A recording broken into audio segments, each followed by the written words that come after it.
I need to be in this almost like vacuum of my own experience so that I can so deeply create this relationship with my baby and my knowing and my deep yes and my deep no.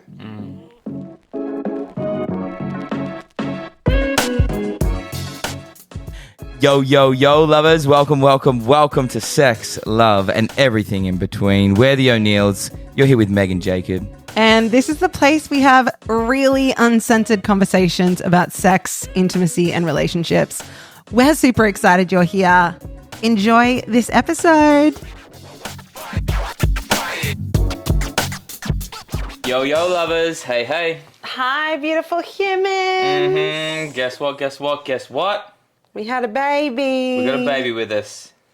A little man. We had a son. His name is Oisin, and he is 30 days old on the day of recording this podcast, and he is asleep.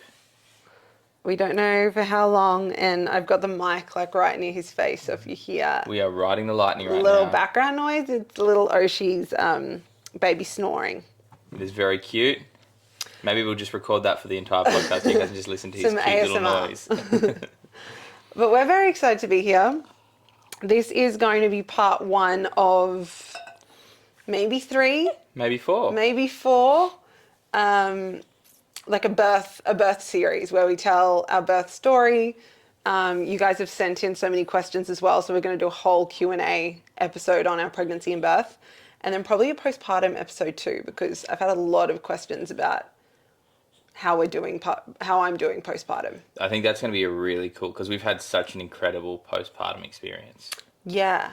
Yeah. I feel incredible. It's been big, but in all the good ways. Fuck you. Sometimes Jacob and I have moments of tension before we record, and we just had a moment. Yes, we did. Fourth time's a charm. But yeah, I think that's going to be a really fun podcast, but like the postpartum one, but to actually really, really tell it, I feel like we need to take a step back and come back to the point of the actual journey of pregnancy and talk about that, because it kind of sets you up to see how we've chosen the postpartum and created the postpartum that we have. This didn't just happen by accident. This didn't just happen because we're go with the flow kind of people. We actually were really intentional, and we were really clear on what we wanted to create, and we refused to believe anything else. Yes, and I love that you just said that, because it is like everything, like this episode today is going to be like the lead up to his birth and part of his birth. And then we'll do postpartum, like part 3 or 4. But it was the pregnancy and birth has informed postpartum. And I can't see how it cannot. Like postpartum isn't just this thing that sits on its own. It's like, I truly believe the way a woman moves through pregnancy, and definitely the way a woman births, informs, her motherhood, and informs that sacred time post-birth. So that's been very intertwined for me, and a part of the reason why I do feel really nourished is how we've set up our postpartum, but also, the way that I chose to do pregnancy and the way that he came through. 100%. Yeah. Where do we fucking begin? So I don't even know he how to... was conceived. Have we said where he was conceived? I don't know if we've told you guys. I think we have in one episode. So it wasn't as sacred and as ceremonial as we... Oh, that was a sauna, so it was kind of like a sweat lodge. Yeah, it was... Yeah. Shall we? It was in a public toilet. Do you call that a public toilet? It was in like a... It's semi-public Yeah, it was toilet. an apartment block. Yeah. A holiday apartment block in Burleigh. And we won't say where. We had a sauna together, and then it was my family. We were staying with my family, and we had a sauna together, and then we went into the men's bathroom. You love that, don't you? I love that. It was either then or like a day later in the shower in the apartment that we were staying in with my family. One of those 2 times. I prefer to tell the story of the apartment, the toilets, because I just think that's funny. Because I always imagine, not always imagine, but maybe up until a few years ago when I was like a bit ultra spiritual, I always like imagined that the way we would conceive would be like light a candle and like call in the spirit. On a bed of fur. Yeah, and just like go away for the week, like just to really intentionally call this spirit in such a just a divine love-making session. Yes. That sounds like a lot of pressure and expectation and conditions, right? And we were very intentional with choosing to call, Oshi here, and the path leading up to that. But it was just funny that the actual sex was in a it was good sex. It was really great. Yeah. Good sex, good pregnancy, good birth, good postpartum.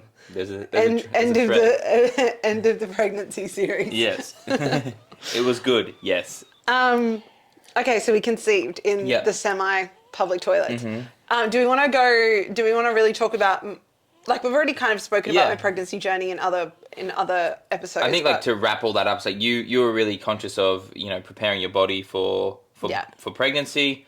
I not so much. I didn't really care about that sort of stuff because it wasn't a priority for me. It was for you. Then conceived, and then we began the journey of like, okay, we're having a baby. What do we actually want this next 9 months to look like? Where do we want to live? Like, a lot of things changed over that course of the 9 months. That's so true. I don't really thought about that. Yeah, like business-wise, everything. So I think if we I'd like to like take a wide view at it and be like, cool, all right. Like, once I remember when you showed me the pregnancy test, and not long after we were ready to move as well. We were feeling the call to move back into the suburbs where we had access to more things and we weren't so isolated. And that was probably one of the first intentional things I felt we did for our environment. We're like, cool, we want to be closer to the shops and closer to our friends and closer to the beach, because having a child, we're learning, because it took us 3 hours to prepare just to do this podcast in our own home, that if we're so far out, it would be really hard for us to receive the support that we need or get access to the things that we need. So that was like the first thing that I really felt was like a really strong intention that we set. Yes. And then do you remember, I'm curious just if you remember this, do you remember when you feel I decided to have a wild pregnancy? Well... do you remember a decision, or do you just feel like that was something, like, I have an answer to this, but I'm wondering what your answer is? I felt we always knew we were going to have a home birth. Like, that was always my intention, and I felt we'd spoken about that, and that was your intention. Yeah. I didn't know the difference. Honestly, I didn't know anything. Like, I have a habit of not reading up on these sort of things or being too logical. I'm like, I'll just feel my way through it, which is sometimes good, sometimes bad. But I didn't understand the difference between what a midwife was, or a doula, or a birth keeper. I didn't understand any of that sort of stuff until you really introduced me. I didn't either. Sorry to interrupt you, but I didn't either. And that's something that I want to speak to in this. Can we pause, though? Because I want to come back to that. Yeah. But the wild pregnancy thing, for me, and those of you that don't know what a wild pregnancy is, it's when you choose to just become pregnant and then not have any medical intervention or no monitoring throughout your pregnancy. So I peed on a stick, and that was literally it. Like, I did not go and get a blood test. I never had a scan. I was never monitored by anyone. I didn't have a midwife. No one ever checked me or checked the baby throughout my entire pregnancy and even birth, and even now, since Oshi is a month old. Like, no one's ever checked him. No. or not had like a healthcare provider in that way.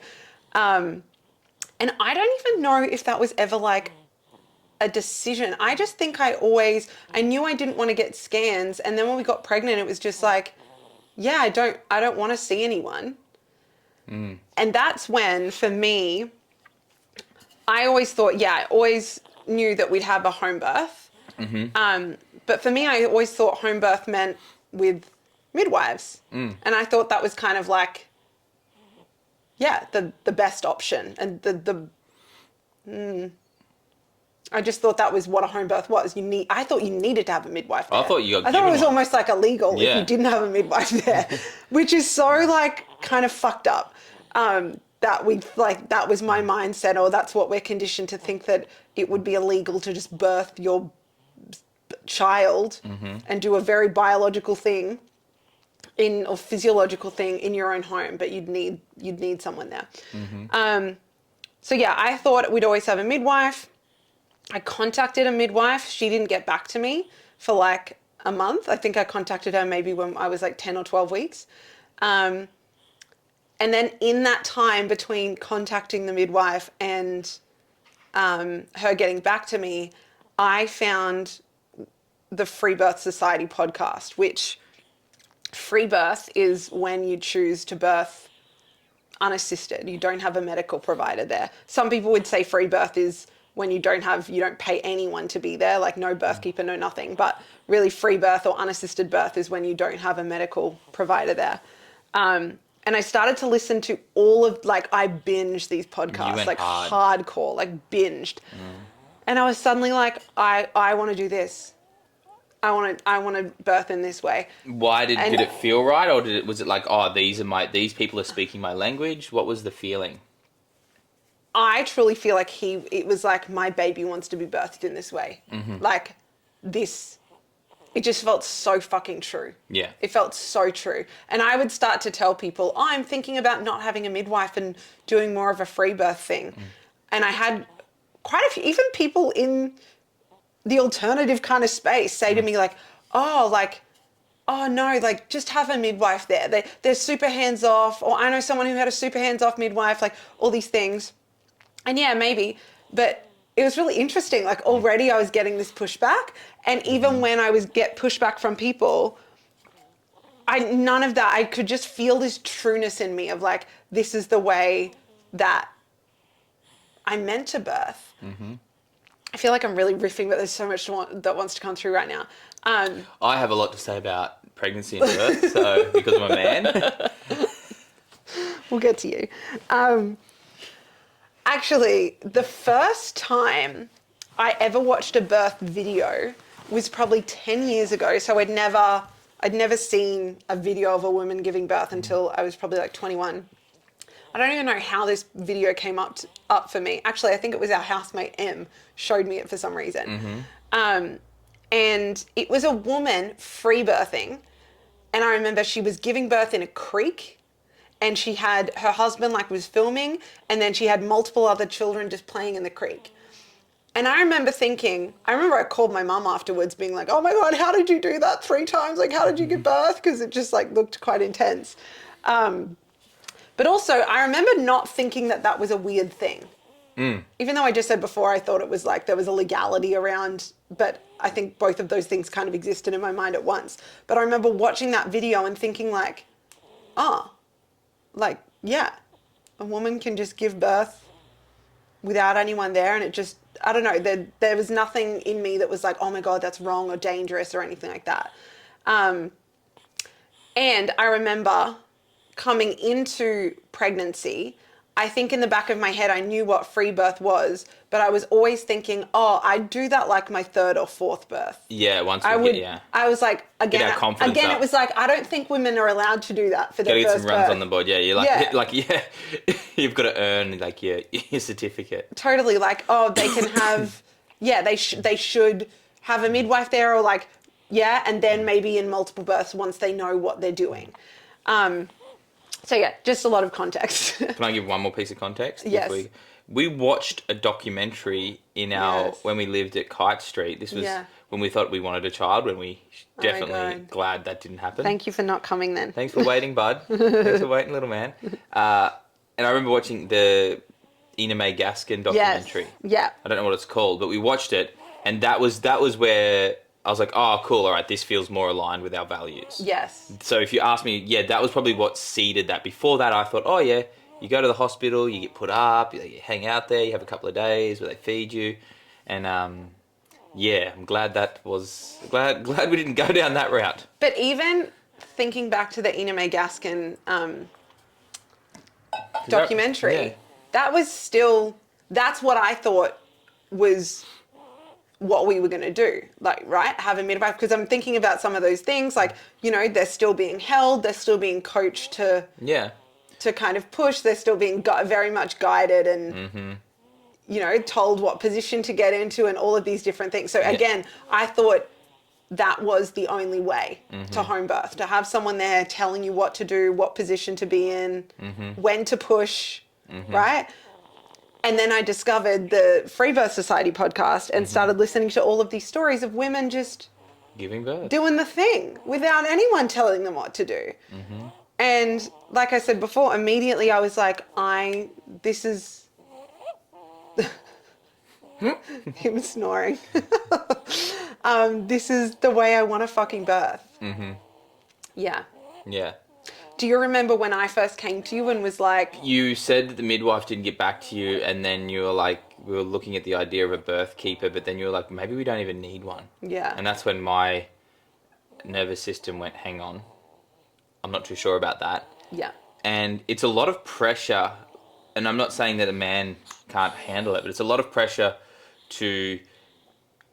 I felt it was a lot of pressure on me to be there for you, not knowing what it is that you were about to go through, and not really having my own degree of experience in birth. Like my sister gave birth, but that was, down in her hometown, so far away. I hadn't been around anyone that had given birth or had a lot of conversations with anyone that had given birth in this way. So it felt like there was a part of it that felt reckless. And that was more so because I didn't feel confident in myself and my ability to hold you, because I didn't know what I was stepping into and I didn't know how to prepare for it appropriately. And to go from, okay, we're going to have a midwife who's going to be there and is registered and is kind of trained and ticks all the right boxes, I felt a sense of, I've got someone that I can turn to. I'm still going to be responsible and I'm still going to hold space and be there and not fucking hide from what is going down. But when you said, hey, I don't really want a midwife, what I took that, and you said the wild pregnancy, I took that as like, now I'm responsible for everything. Ooh. Which is a lot of responsibility for myself, having not really ever walked this path, obviously, and I'd never really, it's not like I had any training or I had really read up on it. I watched 1 or 2 documentaries. So you were thinking, if we're not having a midwife, then you're the person that if something goes wrong, it's on you, or it's, Yeah, and I have to make the judgment calls from that place. And then I also have to get the food. I have to do, so it's like, I have all of these responsibilities now that I'm not sure I can actually do well. And I don't want to give too much away about how our birth went, but would you look back now at our birth and feel like you could do that? Like, I'm so glad we had I Leslie could, there, but I I don't think it's meant to just be you and me. After reflecting, like, and I'm sure we'll get down to that. I've been contemplating on a lot of this, and I enjoyed the fact that there was someone else in the space that we trusted and that deeply aligned with us and played a role that allowed me to be who I needed to be in that space. Yeah. Amazing. This snoring. Cute as. Okay, so I just want to come back to, I reached out to the midwife. Then she didn't get back to me for a month, found the podcast, got obsessed with it. And then the midwife finally got back to me and I was like, no, I do not want to go down. You were like, fuck off. No. But it was you wouldn't do that, would you? There's so many things actually that happened in our pregnancy that was so meant to be. Like that midwife was not meant to get back to me within that month so that I could have the space to find another way and to hear the stories of women. And to really realize, oh my God, I've listened to, 10, 20 stories of women free birthing. I can fucking do this. Like this feels true in my system. Like this is the path I'm going to take. So then I still, even though there was part of me that was like, maybe we're just meant to do it, you and me. There was still part of me that wanted someone there. And so we reached out to a doula. We connected with a doula. And then there just, again, she was beautiful and amazing. And you were like, yeah, I think let's go with her. And then I sat with it for a while and I just never got a full fuck yes. Like I never got a full yes. It takes a lot of trust, by the way, like in these sort of moments. Like on paper, like with the doula I met, I was like, oh, that feels good for me, but I'm not the one giving birth, right? So as a man, it's like, cool, yeah, I'm happy to go with her. She seemed good. Yep, tick these boxes. Yep, I'm comfortable with her. But for you, there was, even if it was 99% yes, there was still something missing, right? And that to me was really, I was just like, why? There's a part of me that's like, why are you doing this? Like, why are you being difficult? Like, she's here, she's good. Just choose her. Just choose her. And I could feel my frustration. I'm like, hang on, like, I'm not the one giving birth. So if it doesn't feel 100% correct or 100% right for you, then it's not right for us. And I think what my entire pregnancy, birth, even motherhood so far as well, what it has confirmed for me is the work I've done before all of this. Like the importance of like being in my body. Like I'm an embodied woman. And that meant that throughout pregnancy, I'm very connected to my yes and my no. I'm very connected to what feels true for me and what doesn't. And I think from my experience, that's the fucking compass point in pregnancy. Like that's the most important thing, to be anchored in that, so that we can actually be preparing. Again, I'll just speak from the eye. Like that felt so important for me so that I could be leading myself into the birth that felt really fucking true, instead of just like, oh yeah, okay, oh, I'm 20 weeks pregnant, I should have a doula by now, I should have someone, okay, I'm just going to say yes.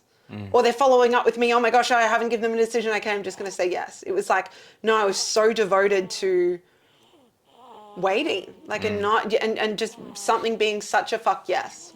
And that's a nervous system, that's a quality that your nervous system has developed, the ability to trust and hold that open loop, because that's what it is, an open loop. Like most people would have had a midwife or a doula within, the first trimester and locked it in, or that would be normally the expectation. But for us, it was a matter of letting that open loop be open and trusting that it will the right person for you and your birth will arrive. And it's not to say that anyone else that was an option was wrong. It's just that it had to be 100% right. Yeah. Yeah.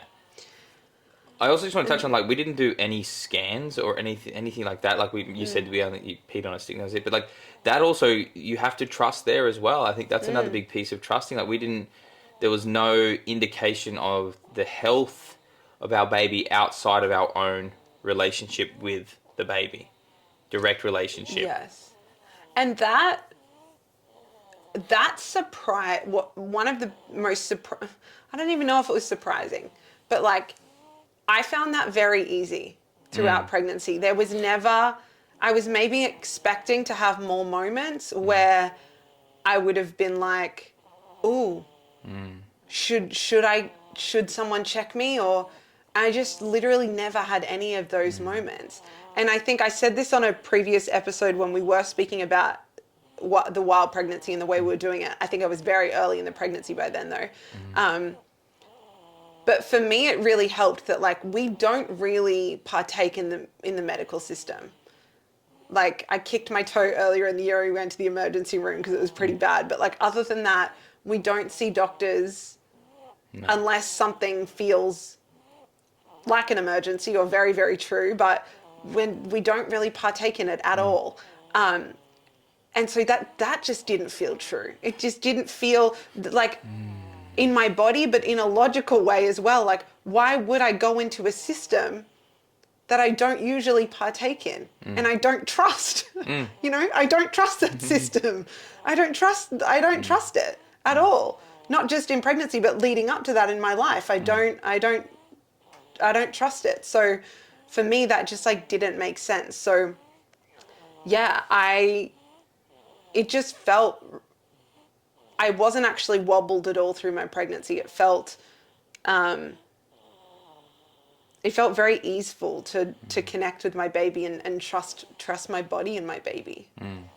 That wasn't that easy for me. Wasn't personally. it? No. Okay, no. well you didn't. I didn't. You let did on. a very good job. Of not I was like, that was something that I that. definitely shared a lot in my men's group. It was like, Okay. I don't know, like, and this is like, I was like, is the baby still alive? Is the baby going to have Down syndrome? Is the baby going to be this? Is the baby going to be that? Will the baby have all of its fingers and toes? Will it have a rare blood disease? Will Meg be okay? Or is there something going to happen to her? So for me, there was a serious level of unknown.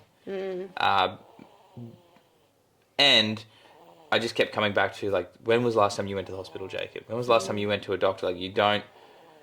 And I just kept... And I watched it. I remember watching videos of, like, animals giving birth, and, like, the baby would just fall out of the animal and just hit the ground. And I'd be like, this is a lot more natural and simpler than we make it out to be. And the last 10 years, our life has been a stripping back of all of the things that we were programmed to believe, to come back to as much of a natural state as we can, whether it's through our food or through our way of life or through our work. And I was like, I just kept coming back to that. I was like, the baby will come and the baby will be the baby regardless. Like, what would change if you got that scan? Nothing. Yes. What would change if you knew the baby had this? Nothing. What would change if you knew the baby had this? Nothing. What would change if this happened? Nothing. So it's like, so I'm only satisfying my own need for certainty. This has nothing to do with the baby. This has everything to do with me and my inability to be with this. Yes. And so many people freak out and have to go and do that because they need to know. And if that's your story, happy days. But for me, it was like, I was really, really conscious of, like, has nothing to do with me. This has nothing to do with me wanting to care for my baby. This is not it at all. Like, I just care about whether the baby's healthy or not. No, I care about knowing so I can feel better about myself. Yeah, I think there's a real, I think there's a truth to when you are doing a wild pregnancy and even free birthing or having an unassisted birth, there is a level of deep responsibility you have to take. Like, deep responsibility. Because maybe if we would have chosen to have midwives or to be in the hospital system, it's like we're handing over our responsibility. Like, you're looking after my baby. You're responsible for keeping my baby safe. There is a handing over of responsibility. So there is a truth to, like, in the way that we did pregnancy, that those are options. Like, I didn't know, there's all of these things that could happen. But still choosing, when you just said that, it's like, if this happened, we would have still chosen that. And I think that's where I was really in right relationship with how we did it too, because I was like, if any of these outcomes were to happen, I would have, I was in right relationship with our choice. I felt safest, and I truly felt my baby was safest with doing a wild pregnancy and with birthing in the way we did. And I truly believe that in the way that our birth unfolded, that our baby was safest doing it here at home, having a wild pregnancy, being unassisted. Totally, and energetically, like, what were we exposing? Like, it's not just that. This is the thing. You don't just, and that's, I think you spoke about the compounding nature of, like, the medical system, how they keep seeding these ideas. It's like, if you got exposed, or our baby was exposed to the frequency of fear and control that is very present in hospitals, what would that have done to your nervous system, and how would that have affected you over time? So it's not just the fact that, one scan won't matter. It's what does that then, what sort of kink does it put in your nervous system's capacity to hold your belief? Yeah, like if I went in for a scan and they were like, oh, your baby's measuring big. Yeah. Like, just something as simple as that. Like that, I believe if I would have chosen, like, I'm impressionable. Yes. I needed to opt out so I didn't have any fucking noise, so that I could deeply trust myself. I don't think you can half-ass it. I don't think I'll speak for myself. I don't think I could, like, get scans and have a midwife and people measuring me and telling me things and then be able to deeply trust myself.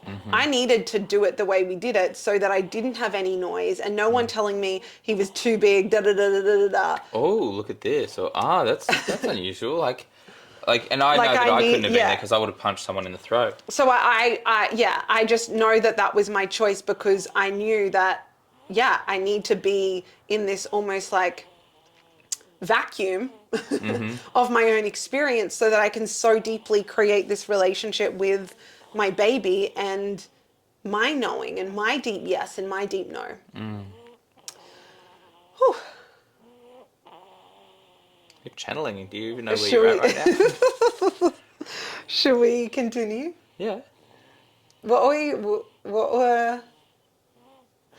Okay, maybe we continue with... I just feel like there's so much to say. So we were at the doula. The doula, yes. Yes. And so then I just didn't find my yes. So, and this particular woman was following up with me a little bit. And so I just had to be like, hey, I'm a no right now. If anything changes, I'll let you know. But I'm just a no right now. And you're a no without another... without a another, yes. another I was birth keeper just in like, mind. yeah, it just wasn't a full fuck yes. And I think women listening, and maybe men too, but for the women listening, you know what a fuck yes is. So I knew what my fuck yes felt like. And there was moments where I was trying to make it a fuck yes with my head. And then I was just like, no. That would have been convenient if you had have sorted that out and got it done. It's not. Because I think that was probably 20-something weeks, maybe 25 weeks. Yeah. I don't know. And so from there, I kept looking, and there was... by this stage, we decided we were going to birth unassisted, so no medical provider, so no midwife. So we were looking at either like a doula or a birth keeper, and we found a particular birth keeper, had a call with her. I really liked the energy and had heard good things about her. Actually, I hadn't heard good things. Not that I'd heard bad things, but a friend of mine had done an online course with her. I vibed her energy. She did, she'd had a free birth herself. And I just vibed it. Yeah, so we chose her. Yeah, I didn't vibe her as much, but I Yeah. trusted that it wasn't about me. Yeah. So for me, I was like, I didn't feel as connected to her as I did the lady before. But I was like, this isn't my birth. Yes. So that's where I had to let go of my, I was like, I'm not certain about her, but I also know that this isn't my birth. So I trusted. I had to I had to go beyond my need to control and trust you in that decision. Yes. So that, I think it was probably 28 weeks. Yeah, around then. Yeah. I think it was about 28 weeks when we were like a yes to her. So pretty far into the pregnancy. And then we had one session with her when she came to the house. So that was probably 30-something weeks. And we just kind of chatted. Yeah. We just kind of got to know her a little bit and chatted. And then a few weeks later, no, probably at 36, I think it was 36 weeks. Yeah. So at 36 weeks, she called me and shared that she could no longer come to our birth. Which I got off the phone and I bawled. Yeah. For a variety of reasons. But yeah, just being 36 weeks pregnant and being like, wow, we don't have anyone to come to my birth. And I know I'm very particular about who I want there. So it was also another, I think I came into you and I cried after getting off the phone with her, and I sat on your lap and I cried, and I said, after I'd cried, I think I said to you, maybe we're meant to do this alone. There was this feeling again of maybe this is happening because no one's fucking meant to be here. It's just meant to be me and you. And then it was really interesting to feel that and be like, oh no, especially because I was very pregnant by that stage, to be like, oh no, that doesn't feel true. At 36 weeks pregnant, I'm like, oh, I want this holding. I want this energetic container of someone at the birth and someone holding me towards the birth. Yeah. Do you want to share anything here? Yeah, if I really look back, there was a part of me that was relieved, I think. Okay. Yeah. Yeah. There's not to say that there was anything wrong with the birth keepers that we had chosen, but it was just there was a part of me that was slightly relieved. Yeah. And then I also just knew, I was like, well, we're already in this. We're not getting, this baby's coming regardless. So by now, everything's happening the way it's happening, and it's going to happen the way that it happens because it will. I kind of just gave it over to spirit. I was like, this is going to work out. I'd made that. But yeah, if you ask me, there was a part of me that was relieved, and then I just was like, by now, like I'd listen to a few free birth podcasts with you by now as well, and there was a part of me that was like, like this is the most natural thing a woman can do. Like a woman knows how to do this. It's in her bones. It's in her DNA. This is what she's designed to do. So there was a deepening of my trust in you, which then meant I felt more comfortable around the uncertainty of birth. Yes. And whether someone would be there or not. So this particular birth keeper that could no longer be with us anymore, she sent me a few recommendations, and I reached out to 3. One of the women got back to me immediately, and I had voice recorded her. And I said to myself, I was like, internally, and I think I even said to you, I'm going to wait like a few hours before I message anyone because I was still a bit emotional. And then I was like, no, fuck it. I'm going to like voice record this woman with tears in my eyes and with like a really, with my vulnerability. And I voice recorded her.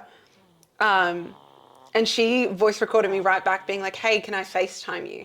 And we FaceTimed, and this ended up being Leslie, who then became our birth keeper. And immediately I was just like, this is all unfolding this is all unfolding for him. He's choosing this. Oh, she's choosing this. Like, she was fucking phenomenal. And it was so beautiful because immediately I felt such a deep connection with her because I was vulnerable. And I hadn't had like a moment of like really, because nothing was coming up for me around birth. Yeah. So, but the other birth keeper hadn't cried, hadn't had any fears come up. Nothing big was coming up for me. No. I wasn't scared in any way, so I didn't have to process anything with her. It was literally just a bit of a hangout when she came over. But with Leslie, immediately, because I was like a bit shaky and being like, hey, this is the reason why she couldn't come and it's wobbling me a bit and, I'm really pregnant. And she was just fucking phenomenal. So she came over the next day. Yeah, she was like, she was kind of like the fairy godmother. That was the energy that I needed. That was what I needed. God, yeah. She's just bippity boppity boo, and she's here. And it was just like, Leslie's here, and then everything was okay in the world again.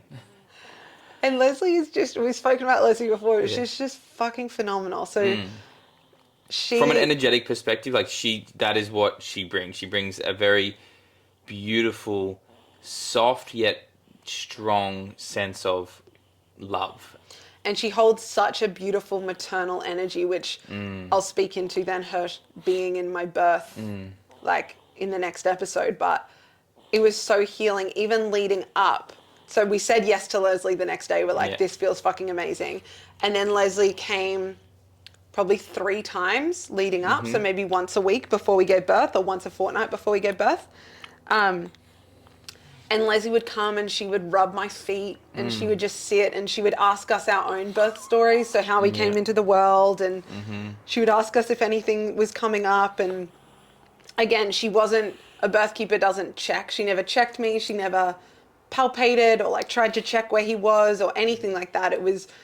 She was there to energetically hold us. Yeah. And to be with any fears coming up or anything that was arising. And just to love up on us.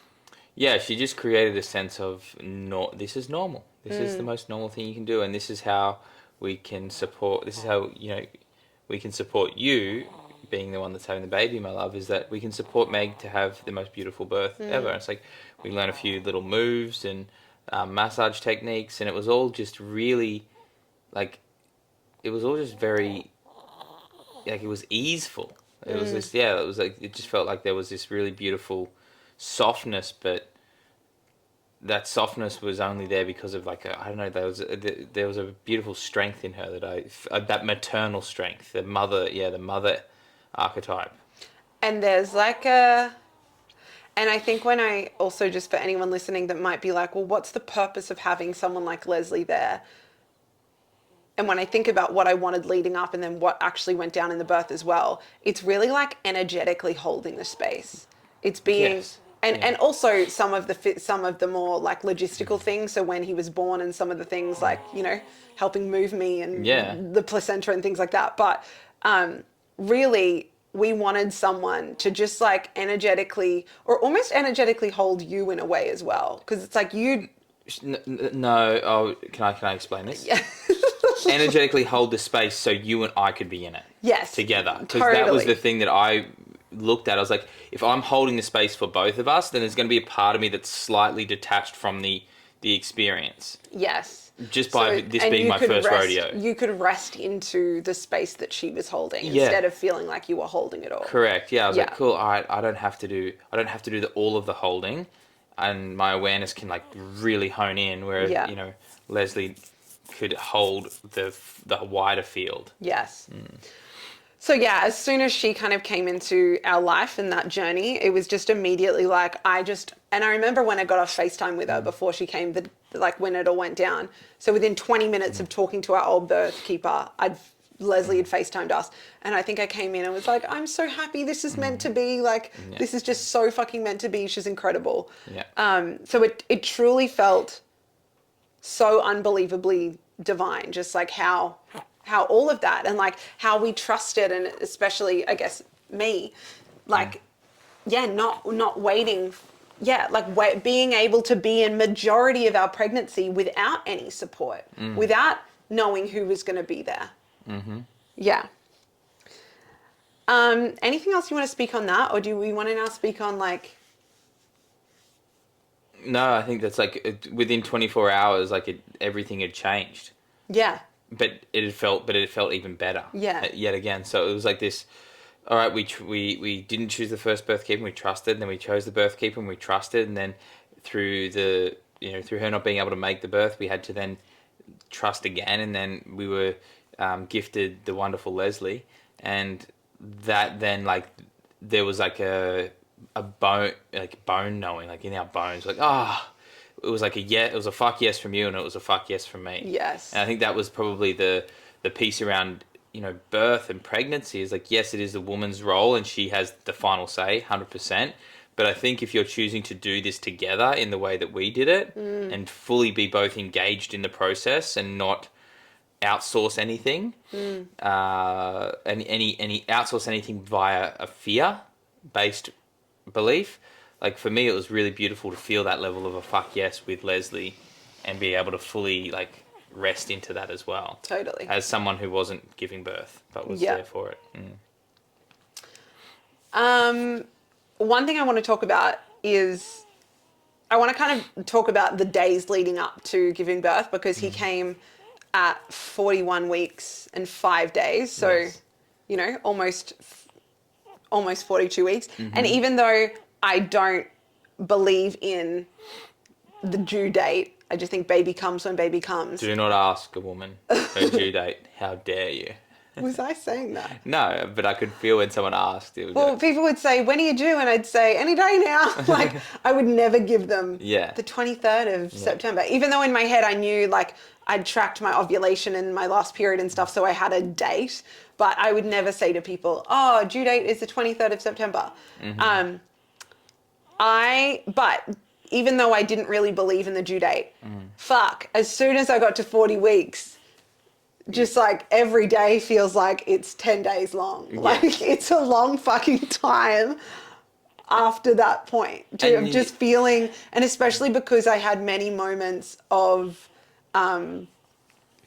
feeling like, even I think it was, I was 38 weeks pregnant. I was at a friend's house. I was at Jesse's house and I was having like period like cramps. And I was having to like just get up and walk around at her house, and there was just an intimate group of women there, and I was like, guys, I have to go. This might be labour. I don't know, but I think I might be going to labour. And for hours it went on, and then I came home and had a bath and it left. But for weeks it was kind of like I'd wake up and be like, oh, it could be today, it could be today. So it was just a long time. It's a void. It's like, should I start doing something, or can I go to the shops? Could we go to Brisbane? Like, how far should we leave the house? Like, we don't want to get caught somewhere and have to like rush home, so it was a real in-between phase for us, I believe. And we'd done such a great job of preparing the space and preparing our home and Leslie was so great for that as well, from like leading into that sort of that 40-week mark, we had gathered all of the items that we needed for the home birth, and we'd gathered, we'd set up the home and our businesses to be pretty well complete or structured, so that when the baby, so on that 40-week mark, we were ready for him to be here. Yes. Something I want to come back and speak into those days, but also a big thing that came up for me, and this is actually one of the only, like, I don't even want to say a lot. I did not genuinely have any fear around birth. There wasn't any big things that arose in me that I had to clear or really meet leading up to the birth. And again, I think a huge piece to that was me consuming lots of podcasts and lots of free birth stories. So hearing all of these stories of women birthing in power and birthing unassisted at home. I just brainwashed myself with all of that. Like that's the only, I wasn't listening to anything else. Yeah, I was like, I better listen to this just to balance out. No, I was just brainwashing myself with free birth, unassisted stories. Yeah. Yeah, and there wasn't just really anything coming up for me. The only thing coming up for me was Jacob runs a retreat every year called the Gathering of Men. And so I was 40 weeks on the 23rd of September. His retreat was starting on the 4th of October. And even from when we first conceived, I said to him, hey, I feel like I'm going to give birth when Tigom is on, because you set the date like before we even conceived. And I was like... Tigom is the Gathering of Men, TGOM. Sorry, just TGOM. Sometimes get a bit confused. So the Gathering of Men, Tigom. I'm going to call it Tigom from now on. Yeah. So from when we conceived, I kind of knew, and because I know also a lot of women go over, if they're not really in the system, many women go to 41 and a half to 42 weeks and beyond. So I was like, but I just always had this feeling that I'm going to give birth when Tigom is on. Yes. So leading up towards, getting later and later in the pregnancy, there was always this feeling for me of like, what's this going to look like? And you were preparing yourself so that you did not have to be at the retreat at all. Correct. Yes. But still there was this feeling in me of like what, it was just so unknown. Because if you would have come 2 weeks earlier, then you could have gone. And then there was just such an unknown of, will you be able to go? Won't you? Not just that, like the will you? Yeah, sorry. The years before, because I've run this is the third time. The last 2 years that I've run it, it has like taken up all of my time and all of my energy and all of my resource. So and like 2 hours before you're set to leave, you're still grabbing things and organizing, and you've been just like it's been a huge stretch in the days leading up. Yeah, so that's what. So you had that data to go off. And even though I was reiterating every single day, hey, I have structured this so I don't have to be there and that everything's organised, you'd seen how I'd been the last 2 years. So you were obviously only going off what you'd seen me in. So this was a whole new level of trust. So I was thinking, guys, that what if I just didn't want anything to penetrate our birth space or also be able to penetrate the early stages of postpartum. I just didn't want anything to... I didn't want you to have to be... I wanted you to just be fully present, which I know you are a human that is able to be fully present, and I knew you were always going to choose that. But that fear just kept coming up for me. So I would consistently bring this throughout the pregnancy of like, I'm just getting this fear, and this is coming up, and did the men know you're not going to be there, or potentially, or like... you feel, this would just be a thing for me coming up to the birth. And then I think just like because I had sensations at 38 weeks around, there was part of me that thought I was going to give birth to him earlier. And so we were like, if he comes kind of this week, then you'll be able to go. It was just such a weird energy of like, will you go to Tigom? Won't you? When's the baby coming? And there was I think at 38, 39 weeks, there was part of me that was kind of like, come on, baby, come so daddy can go to Tigom, because I really wanted you to be able to go. And there was this grief around like, you've worked so hard on this creation. I really wanted you to be able to go. Not for the entire, if you would have come early, you wouldn't have gone for the entire thing. But I was like, I want you to go out for the poet's breakfast and like these kind of things. And you the entire time were like, so I never felt any part of you wishing he would come early or trying to manipulate things so that you could have both. Like I never felt any part of you desiring that, which was so healing and supportive for me. Yeah. Yes. Yeah, that was hard. That was hard to be constantly questioned. But it was like, oh, you're only asking because it's a feeling. And so I just had to keep reaffirming.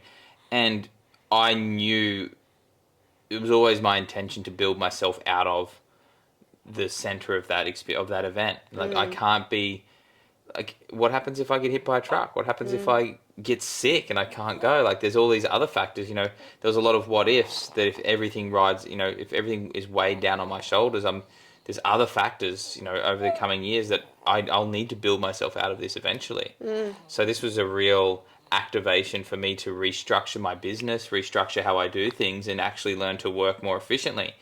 And I literally was the most relaxed I've ever been before, during a launch and during a preparation for like a huge event. It's not a small 5-person thing. It's 200 men on the land. So the way that I did that and the way that I was able to call in favors and build and, you know, lean on the relationships that I've built. And I was able to really just create the right structure where I gave it my all up until the point where I needed to up until the point where I didn't have to go, which was cool. And it was perfect. Yeah. And once again, it was like, I think it was because I'd set that fierce, like just as fiercely as you'd set the intention of this is what feels right in my body. I'd said, I am structuring this because I'm not going. No, and I don't think I ever said anything different. And you kept saying, well, maybe you could. I said, but I'm not.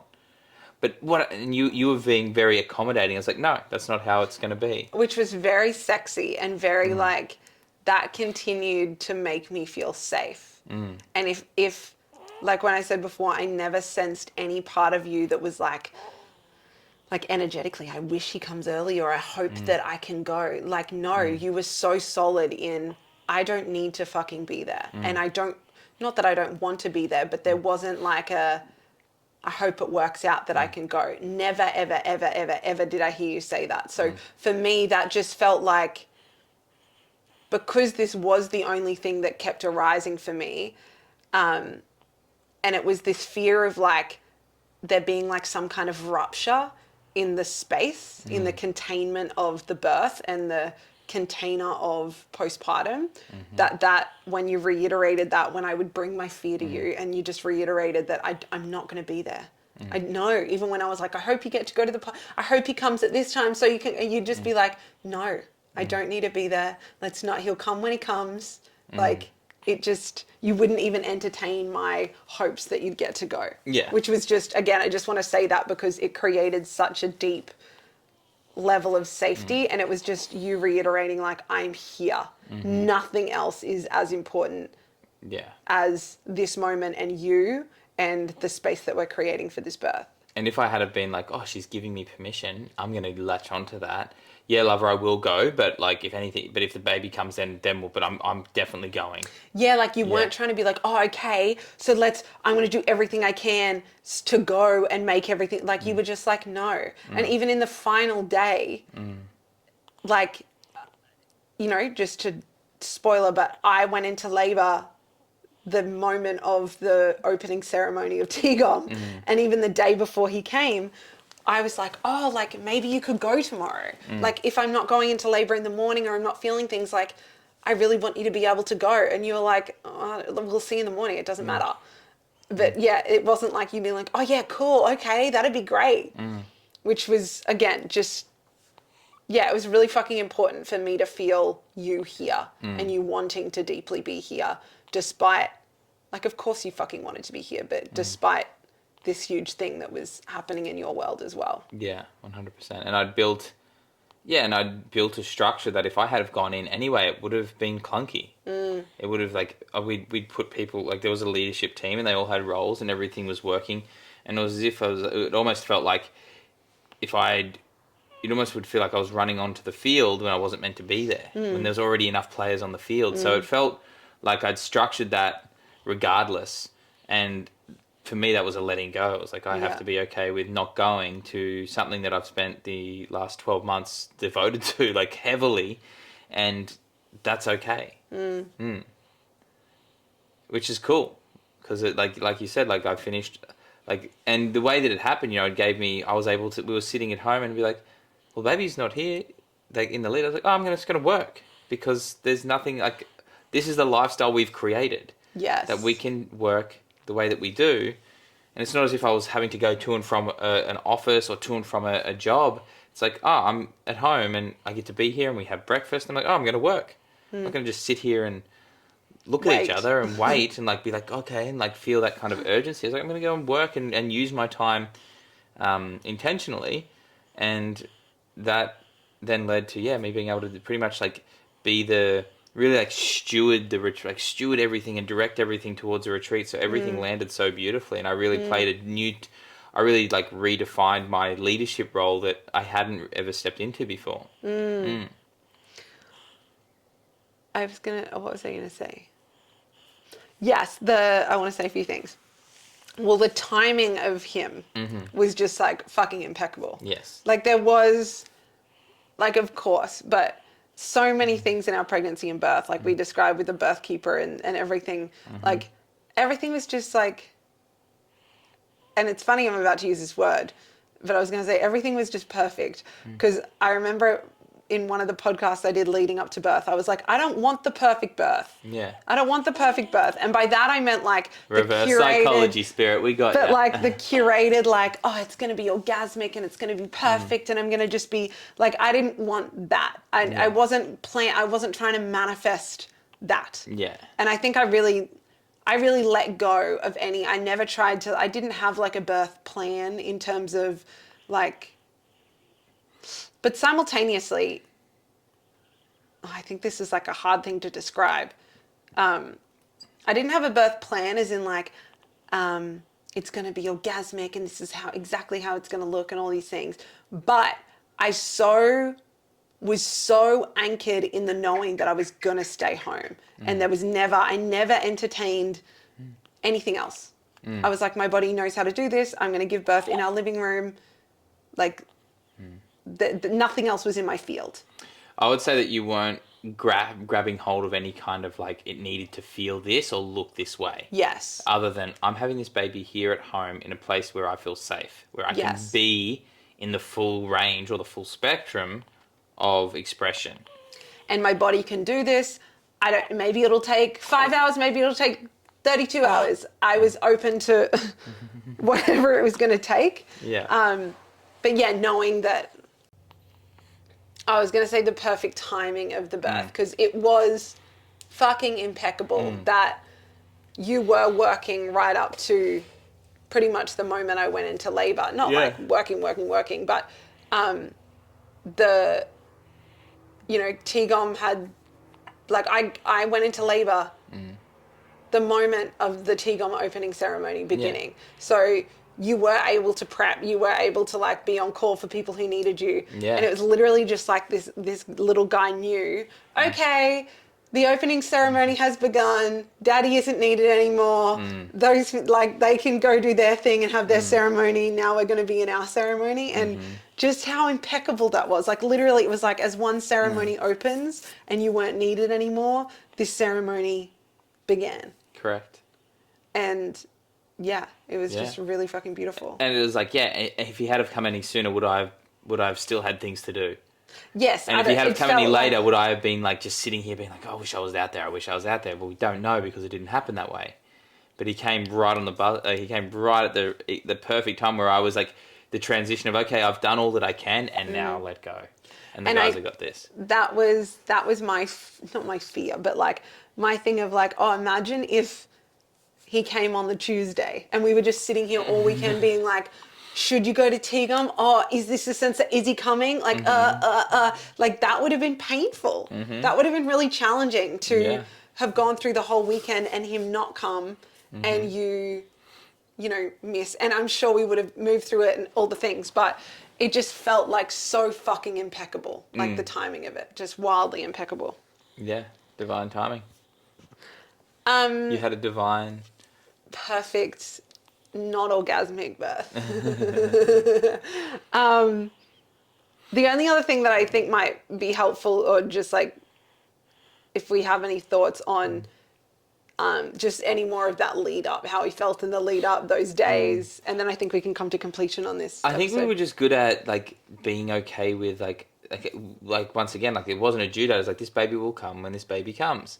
And we had like my friend Dylan came around and put up the bolt so we could hook up the birth sling, and then we had Leslie coming around, and like we'd just sit and we'd talk, and then we had, you know, we'd set up the altar, and we set up all of the lights, and we set up the red lights, and we had everything, and we were just really preparing our home. We were creating the space in a way that felt right for us.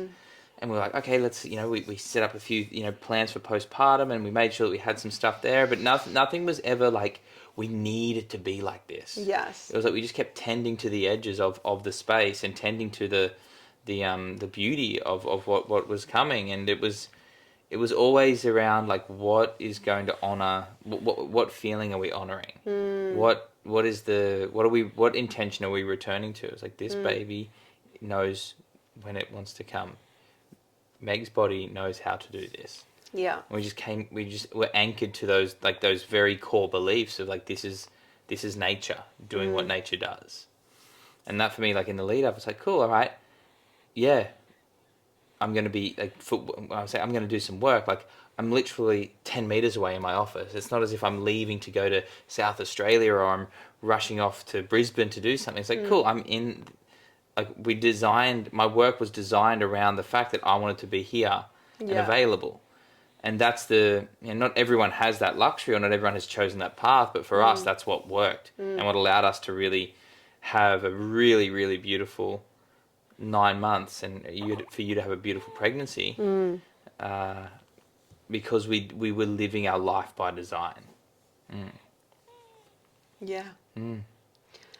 I think for me, those days, it was a practice like every day. Like when I said earlier, around like once I hit 40 weeks, just that. And because I'd had moments of like, I think the baby might be coming. Like, Because it was 10 days. Yeah. So I think it was a practice every day. And I wouldn't say it was ever like really, really deeply challenging, but it was definitely a practice each day of waking up into that day and being like, because I wouldn't plan things. No. I'd just wake up into the day and be like, I could have a baby today. What am I going to do? Like, and it was kind of like, should I? I'll go to the beach and I'll have a swim and I'll watch some Netflix. I got pretty good at that. You know, like it was a strange feeling that it was like there's a limbo-ness to it, and the waiting, in terms of like, oh my God, my whole life is going to change in any moment, but it also could be still a month away.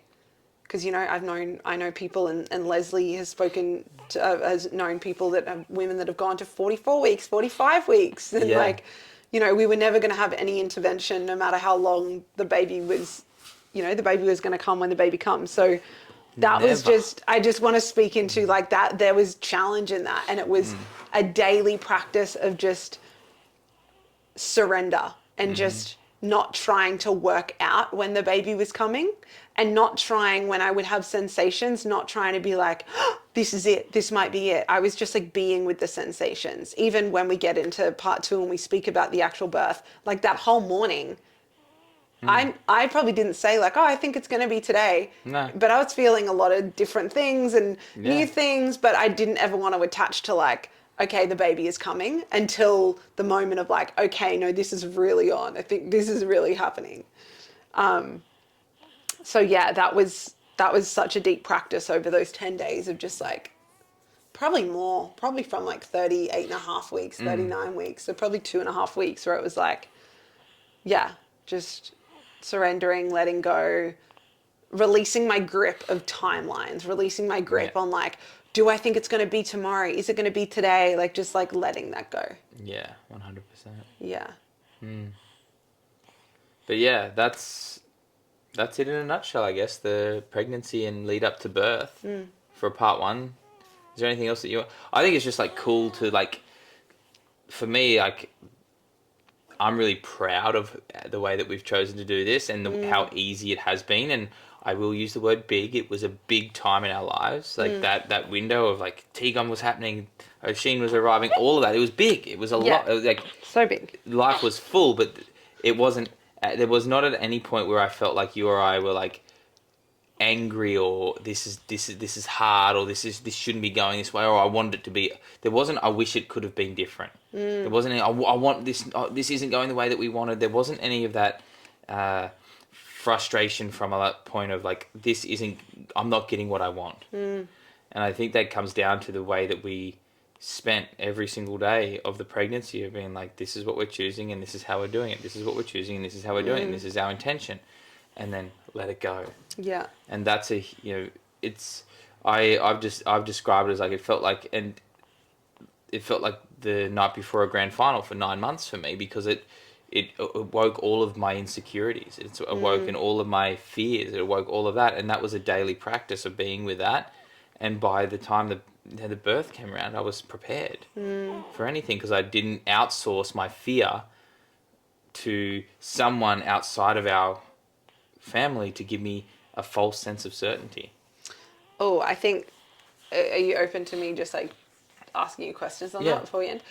Yeah, I want to, because we didn't really speak to like the fears coming up for you, but if you want to like share a little more on that and then how you move through them, because I love what you just said around like, I think most men would probably have fears coming up around their partner giving birth.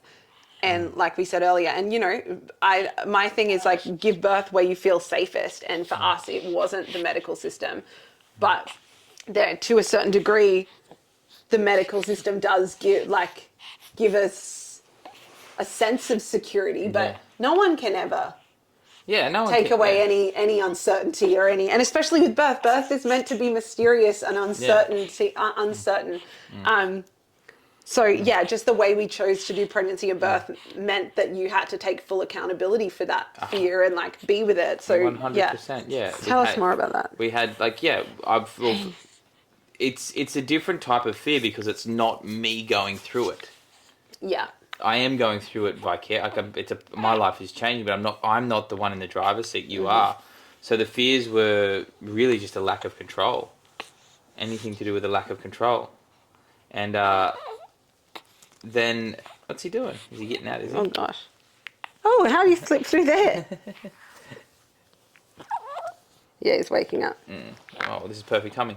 The fear was just a lack of control over what was going on, or that I couldn't take your place. Yeah. And I think that's what a lot of men struggle with, and that's why they go looking to other people, like doctors and to systems and things like that. It's like, well, I need someone to give me a sense of relief. And oh, hey, bud. Welcome to the podcast. Hey, bud. Hello. Hello, Baba. And I really truly believe that it's a daily practice, and it was like making sure I was speaking to the right people and having conversations with the right people and not polluting my mind with bullshit. Yes. And not going looking for answers in the wrong places. Yeah. And that was really cool. And I spoke to a lot of different men that had been through different birth experiences and being a father. And the birth probably wasn't the thing that was worrying me. It was like am I going to be good enough at everything else? And will be an ongoing practice for me. I don't think I'm not going to get out of that all of a sudden and be like, I'm good enough now. I think it'll be an ongoing relationship that I have with my own self-worth. But yeah, I'm just really, once I started listening to the podcast and learning about this, the medicalized system and how it literally denies a woman her rite of passage a lot of the time, the rite of passage of giving birth and taking it away from her. I think that's where I got really, I felt my like spine straighten. Like, no, this is, if we cannot provide women the safety to go where they need to go because we're scared of what will happen or we're attached to something, we're attached to it needing to be, certain. Then us men have work to do outside of the birth space to prepare ourselves to be what women need us to be, or what women require us to be. And that's where I got really clear. I was like, everything I've done, this isn't just me reading a book about birth. This is me going and doing all of the different work that I've done over the last 8 years to be able to be the man that doesn't waver, that doesn't wobble, that doesn't worry when you make a sound, or you turn a certain way, or you feel a certain thing. And just to like sort of cycle back, we went and it was beautiful. We had some ceremony weekends where we went and we were like in ceremony with some of our teachers that are shamans, and like that felt like beautiful preparation for me. That felt like that's who I want to be speaking. I want to be speaking to the mountains and to the rivers and the streams, and people are like, well, they don't have a degree, or they're not doctors. Like, I don't give a fuck. Like, that's not how I roll. And the same sort of thing. Like 7 days before the 40 weeks, we went and sat sweat lodge with our beautiful friend and teacher Harvey, who's a medicine woman from Chile, and we all went and sat in the sweat lodge and sang songs and prayed and called the spirit of this baby in. And that to me was that. Like, that's where I go to get my my confirmation. That's where I go to get my certainty, is from the world, like from soul, from spirit, not from a system that I don't truly believe in outside of emergency situations. And I think for both of us, what do I want to say here? That I think I feel like why there has been a sense of ease through all of this is because of the relationship we've built with uncertainty and the mystery of life before this point in time. Because we as humans, our culture tries to bring certainty to everything. And pregnancy, birth is like, it's a mysterious fucking thing. It's not meant to have an exact timeline. Like pregnancy, but then birth as well. It's not meant to happen in a specific time. Every woman's birth is different. Every single birth that every woman has is different. And like, our culture is trying to create such certainty around it. Where I truly feel the deepest practice is to surrender to the mystery. And even in that lead up of, going those 10 days after our due date, like every day was just like, okay, can I just surrender to the mystery? I don't know when this baby's coming, even though I want it and I'm ready to be a parent and I'm ready to give birth and I'm feeling heavy and I'm in a bit of like, can we just fucking have this thing already? Like, it was just like, I just have to surrender to the mystery. And I really just think that is, and again, that was also one of my greatest practices in the birth is, I don't know how long I've got to do this for. It could be another hour. It could be another 12 hours. It could be another 24 hours. Who the fuck knows? And just not trying to know. Not trying to know. And I think that really, really served us. 100%. Okay, should we wrap this thing up? Let's wrap it up. We'll be back for another 2 or 3 podcasts, so... Yeah, we're really excited, and I think that has like set the tone for the like part 2 with the experience of pregnancy and the experience of birth. Yeah. And yeah, we're really excited to like guide you through what we experienced, both from our perspectives, and really share what was probably one of the most amazing, the most amazing thing that I believe we've shared in our lifetime so far. Right on. I love you. Love you. Thanks for listening. See Thanks for meeting our son. Real soon for part 2. Big love. Bye.